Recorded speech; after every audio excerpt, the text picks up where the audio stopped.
রাত্রে আবারও বিয়েবাড়ি যাওয়ার জন্য আমি, মা আর ঘুটুরি তিনজনে মিলে রেডি হয়ে চলে গিয়েছিলাম।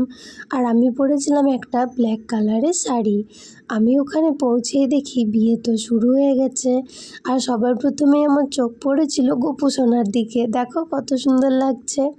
আর আমি তো একদম সিম্পলভাবে রেডি হয়েছিলাম, কারণ সাজগোজ করতে একটুও ইচ্ছে করছিল না।